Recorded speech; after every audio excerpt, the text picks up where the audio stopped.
I was thinking about this a little earlier when I was reading some of the response to Atlas's resignation. Do you remember how the media was enraged at Trump when it came out that, which we all were all sort of discussing, it wasn't as though nobody had an idea of this, about the communicability for the how you can catch it, how it can be airborne, communicable disease or virus, how it can be transmitted through droplets and all this stuff, thus it can be airborne.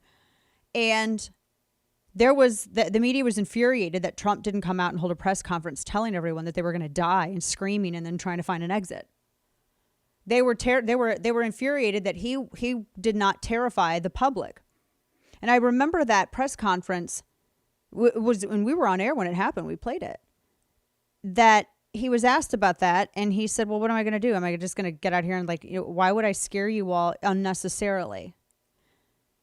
Because this was something that I think people sort of figured out anyway. But I thought that it was weird if you kind of, we all sort of knew it anyway.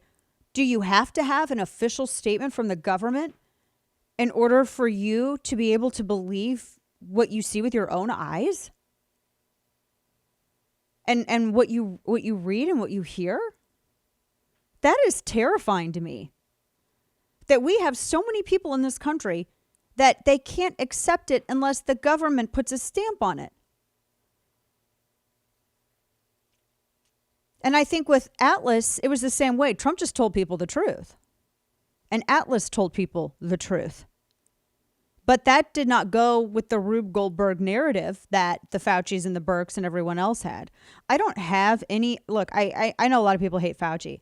I think that he's a guy who got in over his head with the PR of it all. I don't dispute that he's an incredibly intelligent person and that he obviously knows his stuff on this, clearly.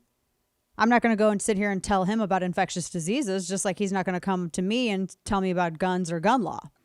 But at the same time, I do feel as though he got a little bit in deep with it, and because he got a lot of media attention and people were selling merchandise of him, like, Trust Fauci and all of this stuff. You didn't see any of that with Atlas.